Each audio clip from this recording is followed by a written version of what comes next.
Cet épisode est une présentation de Chef Maison. Chef Maison, le meilleur traiteur, ça arrive sud de Montréal. Peu importe ta situation familiale ou ton besoin, ben Roger, le propriétaire, a un format pour toi. T'en veux-tu des choix? Familial 5 jours, monoparental 5 jours, individuel 5 jours, format grande famille. Familial, 2 jours. Monoparental, 2 jours. Individuel, 2 jours. Grande famille, 2 jours. Puis là, je t'ai même pas parlé des forfaits lunch à part de ça. T'as juste à appeler au 438-872-9500. Puis mon ami Roger Yengang va se faire un plaisir de bien te servir. Parce qu'oublie pas, ça tu le sais, Chef Maison, la solution.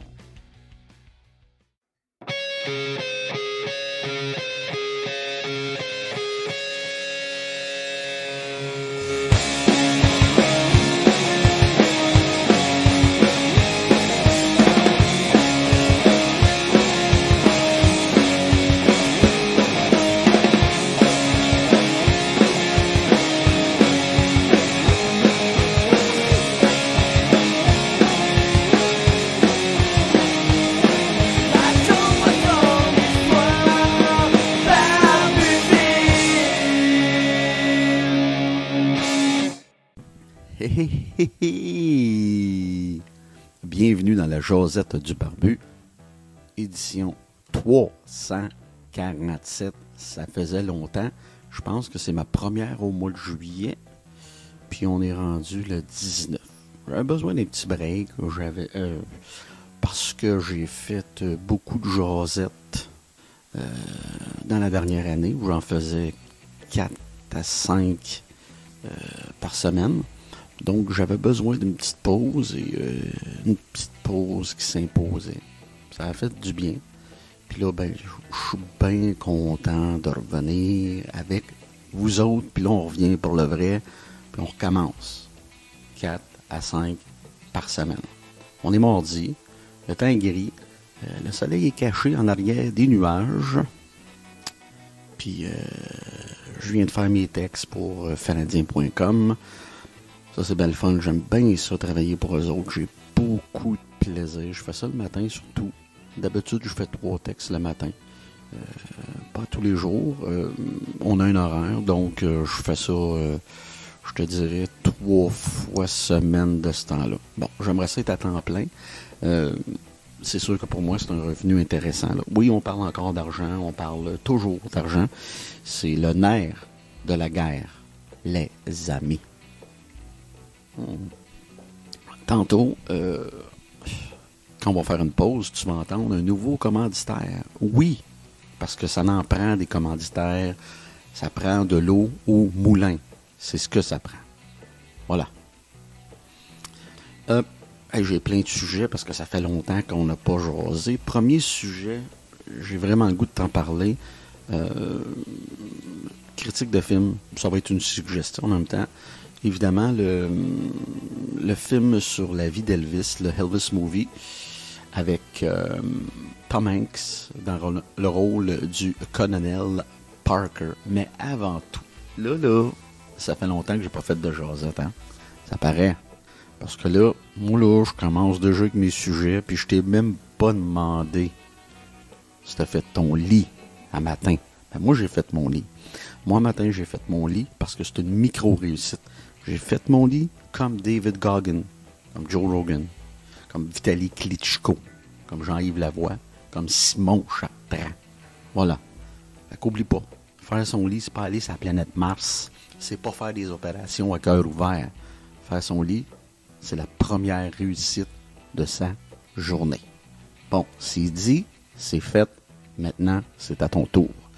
Retournons à Elvis the Movie. Donc, ce film mettant en vedette Tom Hanks dans le rôle du colonel Parker et le jeune homme qui joue Elvis. T'as une minute, je vais aller sur Google. On va mettre ça dans ma face pour être en jasé. Elvis. Celui qui joue ce rôle-là, c'est Austin Butler, qui est excellent aussi d'ailleurs. Le film est sorti le 24 juin au Canada. C'est une production de Warner Brothers. Le budget était de 85 millions. Et je vais donner la note de Movie Internet Movie Database. Un instant. Bon. J'aime beaucoup les notes qu'on peut donner sur ce site. Donc, on donne une note de 7.8 sur 10. Moi, je suis pas d'accord. Moi, j'y aurais été avec un 8 sur 10, mais bon. J'ai adoré ce film. J'ai aimé la vision du réalisateur. Évidemment, la musique du film est exceptionnelle. C'est la musique d'Elvis, le roi du rock'n'roll. J'ai aimé la texture. J'ai aimé le jeu des comédiens, dont Tom Hanks, qui d'après moi se mérite un Oscar. Quel comédien, quelle carrière. Mais quand tu penses à ça, là, le gars, il a joué dans La Ligne verte. Il a joué dans Forrest Gump. Il a joué dans tellement de films. Un avec Leonardo DiCaprio, dont je me souviens plus. Catch Me If You Can. Le film où il est tout seul sur une île avec son bâton qui s'appelle Smith. Là. Je me souviens plus du titre. Mais bon, bref. Ce gars-là a tellement fait de films. La Ligue en jupon avec Madonna. Tom Hanks, c'était là. Il a tellement fait de grands films à succès. C'est incroyable. Ben, il en rajoute un autre à son arsenal avec Elvis the Movie. Dans ce film-là, il a pris du poids, il a vieilli aussi d'ailleurs. Ben, tout le monde vieillit, on peut pas reprocher ça à Tom Hanks. Ça, c'est la vie. Tu regardes son fils, qui est comédien, qui ressemble 2 gouttes d'eau. C'est Tom Hanks quand il était jeune. Hey, je suis content de faire un podcast ce matin. Je suis content de faire la 347. Ben content en passant. Cette semaine, tu devrais avoir ton segment On the Road. Puis tu devrais avoir ton premier segment Alimentation aussi. En tout cas, j'étais en train de regarder ça, là, mais tu devrais avoir un segment Foodies aussi. J'aimerais bien ça.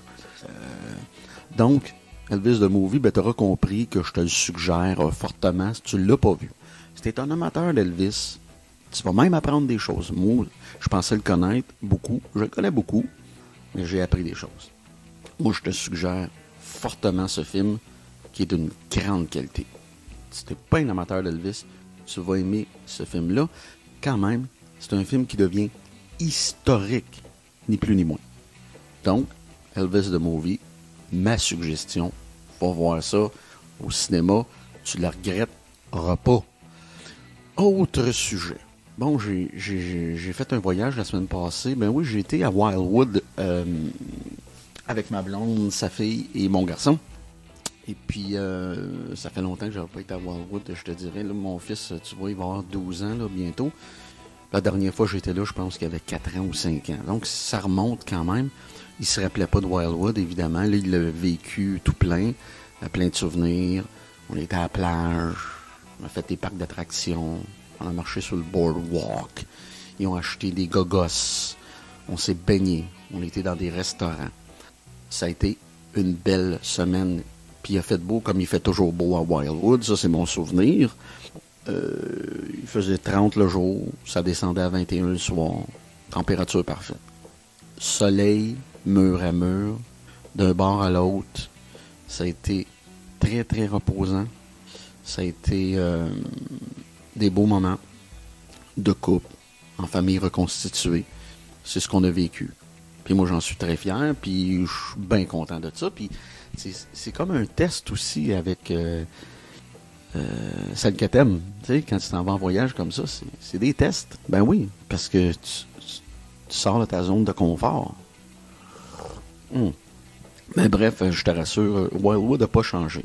Puis pour s'y rendre, c'est mon prochain sujet, parce que je n'ai pas bien d'autres choses à dire, à part qu'on a eu bien du plaisir. Même beaucoup de plaisir. Ah oui, une autre chose. On a fait un tour de bateau pour aller voir des dauphins sauvages. Ça, c'est bien cool, dans le coin de Cape May. Et puis, fait à noter, vous savez comment j'aime le vin, il y avait... on avait un liquor store, il y avait notre hôtel, le Daytona Inn Daytona Inn, OK? Puis, l'autre bord de la rue, il y avait un liquor store qui s'appelle le Spill the Wine. Donc, j'étais bien content, mettons. Tout ça pour dire que ça a été un voyage magnifique. Hey, je me suis même pas chicané une fois avec ma blonde. C'est-tu le fun, ça? Les enfants, ça a super bien été. Les enfants, ça reste des enfants, mais grosso modo, c'est un super beau voyage. Ça m'amène à mon prochain sujet, les douanes. Bon, écoute bien, ça, tu vas rire. Ça va faire rire mon ami Frank de Honda Road. Mon comparse redneck.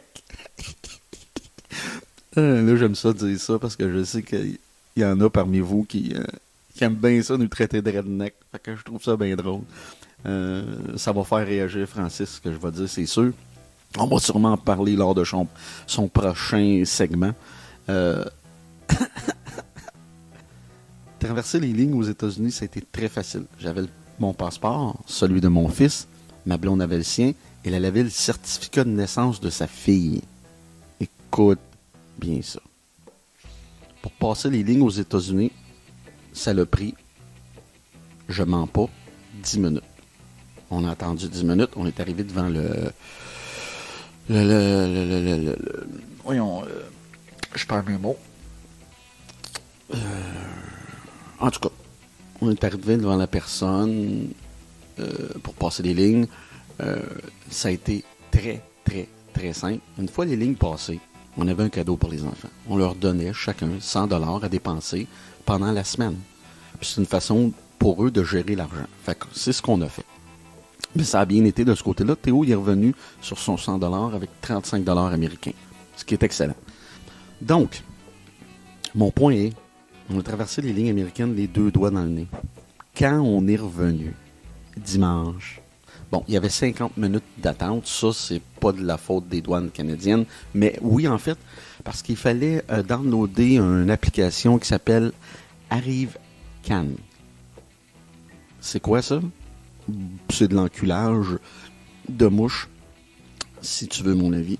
Parce qu'en plus de ton Vaxicode, ça te prend ArriveCan pour enregistrer les personnes qui sont dans l'auto. Moi, je l'ai fait. Puis, je me suis trompé. Je me suis enregistré, j'ai enregistré mon fils, mais mon fils, il n'avait pas son code. Qu'est-ce que ça a fait, vous pensez? Quand je suis arrivé devant la petite madame, la madame qui était là, hey, j'ai perdu mon... je perds mes mots. Ouais. Je me souviens pas comment on appelle ça. Là, tu dois écouter puis tu dois te dire le fameux mot. Là, attends une minute. Là, on va arrêter de gosser un matin. Là.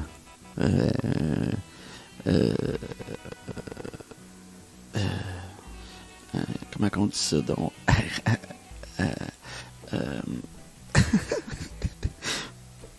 Hey, c'est pas drôle, hein? Le gars, c'était un auteur, esti. Puis, il se souvient même pas comment on appelle ces gens-là. La frontière de la conne. Voilà. J'ai trouvé le mot, mesdames et messieurs. Quand on est arrivé devant la douanière pour traverser au Canada, elle m'a fait remarquer que j'avais pas bien rempli mes papiers sur l'application ArriveCan. Bon. J'avais tous mes papiers, mon Vaxicode, les fois que je me suis fait vacciner pour la COVID, pour mon fils, etc. Mais c'était pas assez. Puis là, elle me dit, pour cette fois-là, je vais le remplir pour vous. Mais la prochaine fois, écoutez bien ça, ça aurait été 10 jours de quarantaine pour mon fils, plus 5 000 $ d'amende. T'imagines-tu? Non, mais 2 minutes, là. Les coûts de tout ça, 10 jours dans un hôtel, franchement, c'est n'importe quoi.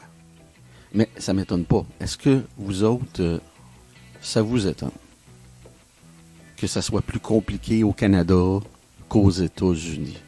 Mais tu sais, en fait, les douaniers canadiens, tu le sais c'est quoi, hein? C'est des checkers de fromage, de vin, puis de cigarettes. C'est juste ça, check pour les taxes. Euh, Pas pour les terroristes, pas pour les voleurs. Non, non, non. Ils checkent pour les taxes. C'est ça, les douaniers au Canada. Bon, je n'étais pas surpris, mais déçu. J'étais quand même fâché. Bon, ce qui m'appartient, c'est que j'ai mal rempli mon Arrive-Can. Clairement, là. Ça m'appartient, puis c'est de ma faute, puis je vais prendre le blâme en entier. Mais pour le reste, c'est vraiment compliqué pour rien. Est-ce qu'on peut désengorger le système? Puis ce qu'on fait exprès, là. Arriver à Cannes, là, ça complique l'arrivée au Canada, là. C'est pour ça qu'il y avait un temps d'attente, là. Il me semble que nos Vaxicodes, c'est en masse. J'avais tous ces papiers-là, moi, là. Moi, j'avais dans mon téléphone ceux de Théo et les miens, là. On pouvait voir que j'ai été vacciné 3 fois, que Théo a été vacciné 2 fois Pfizer. On pouvait tout voir ça. Tu vois, je me demande pourquoi on complique le système. Pourquoi, quand c'est gouvernemental, canadien, québécois, faut que ça soit compliqué. Même le site Internet, même quand tu appelles, tout est compliqué. Je comprends pas. Puis je le sais que j'exagère pas, puis je le sais que je généralise pas. C'est toujours comme ça. Peu importe, quand tu parles du gouvernement québécois, canadien, c'est compliqué. Pourquoi c'est pas compliqué aux États-Unis? Passer les lignes. Ah, avez-vous été vacciné? Oui. OK, merci. Bon, tu sais, y a-tu une marge entre les deux? Peux-tu me montrer? Veux-tu que je te montre mes codes vaccinales? Moi, ça me va, ça. Mais là, tu arrives au Canada, hey, ça prend un Arrive-à-Cannes. Moi, je pense aux personnes âgées qui reviennent au Canada, qui, eux, n'ont pas d'application, puis qui trouvent ça compliqué, puis qui font pas affaire avec ça. Qu'est-ce qu'ils font, eux? Ils vont avoir des amendes parce qu'ils sont pas capables d'aller sur une application? Bref, je me suis dit, il faut que j'en parle dans le podcast, dans 347. Ça n'a juste pas d'allure, les douanes canadiennes. Bref, c'était pas mal ça, mon voyage, mais ceci étant dit, mis à part les douanes, mais quand on est revenu, on l'a fait d'une shot. Ça a pris 8 heures et 9 heures et quelques, puis je l'ai regretté. On aurait dû le faire en 2 shots, parce que tout le monde commençait à manquer de patience. Puis quand on est parti, c'est là qu'on aurait dû le faire en une shot, mais on l'a fait en 2 shots. Si on l'aurait fait en une shot, on avait l'excitation de se rendre là-bas, ça aurait bien été. Mais pour revenir, c'était vraiment trop long. Mais bref, on apprend de nos erreurs. Mais sinon, je te dirais là, que pour moi, c'est un voyage parfait.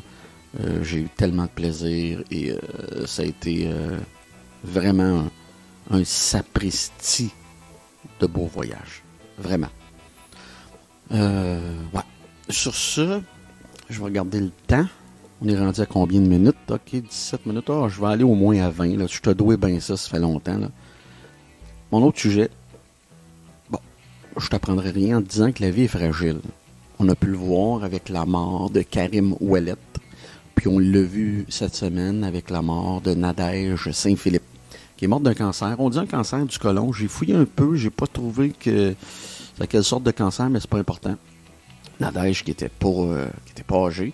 C'est là qu'on voit l'importance d'apprécier le moment présent. C'est là qu'on voit l'importance d'apprécier la vie, parce que c'est pas toujours facile et c'est fragile. Oui, c'est fragile dans le sens qu'on peut mourir d'un accident, on peut mourir d'une maladie, on peut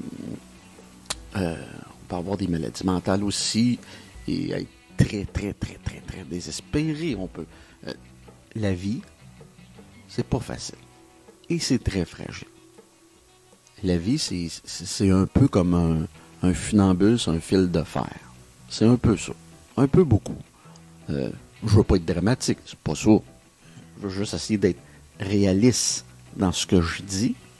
Faire preuve de réalisme. La mort de Karim Ouellet, sa façon de mourir, sa solitude, me rappelle que la vie est pas facile. La mort de Nadège Saint-Philippe me rappelle que la vie est fragile. C'est des rappels. Quand des gens connus meurent, c'est des rappels qu'on meurt tous, qu'on n'est pas unique, qu'on va tous passer par là. Bon, évidemment, je souhaite vivre le plus vieux possible et le plus longtemps possible, parce que même si la vie est difficile parfois, je l'aime. Puis, je l'aime vraiment. Bref, c'est un peu ma réflexion ce matin. Pas très, très développée, mais ça nous ramène à ça. Ça nous ramène à la mort. Puis Puis nous, ici en Amérique du Nord, on parle pas de ça, la mort. Les Mexicains sont bien à l'aise avec la mort, avec le processus. Pareil en Europe, dans les vieux pays. Pareil en Asie. On dirait que nous, ici, Américains, Canadiens, on a de la difficulté avec tout ça. C'est un peu un sujet tabou. Même pour moi, ça l'est. Je ne sais pas si ça l'est pour toi, mais pour moi, ça l'est.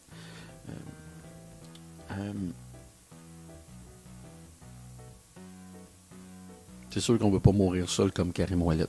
Ça, c'est d'une tristesse sans nom. Je t'en ai déjà parlé, mais c'est d'une tristesse sans nom. Évidemment qu'il faut faire attention à sa santé, mais en même temps, il ne faut pas capoter avec ça non plus. La preuve a été faite.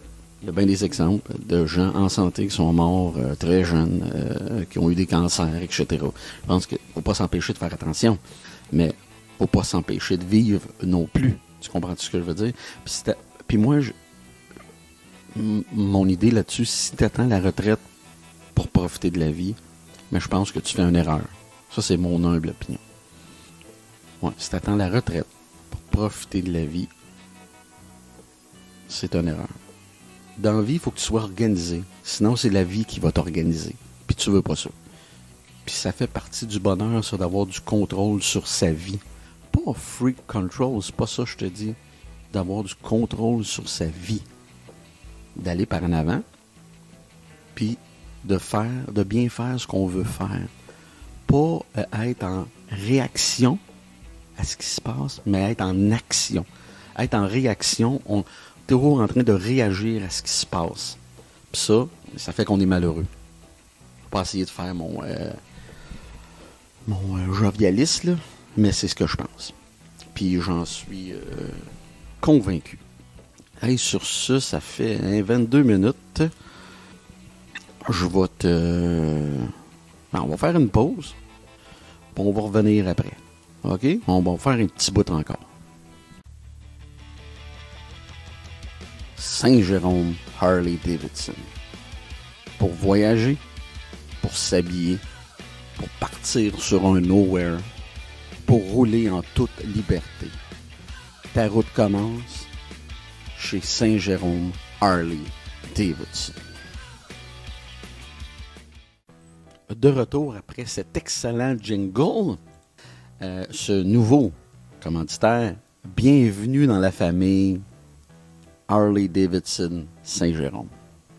Prochain sujet, je l'avais pas dans mes sujets d'aujourd'hui, dans ma liste que je vois sous mes yeux, mais j'ai le goût de te parler de ça. C'est un phénomène que je trouve pas le fun. Et puis, sur TikTok. TikTok, des fois, il y a toutes sortes de monde, puis il y a beaucoup... Ce que je me rends compte, c'est qu'on peut y voir, on peut y sentir, puis j'exagère pas, là, puis je suis pas sarcastique, là. La maladie mentale, OK? Je te donne un exemple, un TikToker, tu iras voir Joey Lefebvre, un Acadien, ou une Acadienne, je pense qu'il est en changement de sexe, mais ça n'a pas rapport avec ce que j'ai à dire, là. C'est bien correct de même. Cette personne-là, clairement, ça va pas dans sa vie. Elle fait des lives le matin, le midi, le soir. Elle semble bien sympathique, là. Puis c'est pas pour rire d'elle, mais les gens rient d'elle. Puis elle le voit pas. Elle voit pas ça. Tu comprends? C'est comme, on dirait qu'avec les réseaux sociaux, avec TikTok, les têtes de Turcs ont leur place. Tu sais, moi, à l'époque, j'avais de la misère avec le succès qu'a eu Normand Lamour. Tu te souviens-tu? La poignée de porte. Bon. Parce que lui, il n'a pas compris qu'on riait de lui. Moi, j'avais un malaise avec ça. C'est beaucoup le même phénomène sur TikTok. Ils n'ont rien inventé, là. Il y a des gars comme Patouf, pas de vin, comme Joey Lefebvre. Ces gens-là, on rit d'eux. Ils sont très, très, très populaires sur TikTok. Exemple, Guylaine Gagnon, la non moins célèbre Guylaine Gagnon. Encore là, je t'en ai déjà parlé. Je te disais que je trouvais ça triste de voir qu'on profitait de ces gens-là d'une certaine façon en riant d'eux. Moi, j'ai pas le goût de taper sur la tête de quelqu'un qui est déjà à terre. Je suis pas comme ça. Je pense pas que je suis mieux que personne, mais je pense que j'ai pas ce défaut-là. Là, tu vas me dire peut-être que je manque d'humour. Peut-être. mais pour moi, c'est de l'humour facile. C'est faible. Pour moi. C'est mon opinion. Je ne dis pas que j'ai raison, c'est ma simple opinion. Mais bref, je le regarde parfois, j'ai TikTok, tu sais que j'en ai fait. Là, je suis plus sûr si je veux continuer là-dessus, je me demande ce que ça m'apporte. Bref, j'aime autant me concentrer sur ce que je fais, je veux dire mes podcasts et l'écriture. J'envoie mes choses là, sur Instagram, Facebook, Twitter. Je pense que je vais me concentrer là-dessus. Mais ça m'arrive d'aller sur TikTok puis de voir ce qui se passe. Puis, ben c'est ça. Là, présentement, le gros trend, c'est Joey Lefebvre. Il fait des lives. C'est complètement déjanté. Le gars ou la fille, en tout cas, bref. Ça va pas, ces affaires. Tu le vois, là. Puis, manque d'attention, manque d'amour. Tout ça englobé ensemble, ça fait un cocktail incroyable. Là. Puis tu vois une détresse dans ses yeux. Puis je dis pas ça méchamment, là. Ça me semble une bonne personne. Là. Mais tu peux sentir la solitude et la détresse de cette personne à travers ses lives, à travers ses petites vidéos. Puis moi, je trouve ça d'une tristesse sans nom. Et les gens qui encouragent ça, puis là, elle pense qu'elle va devenir populaire.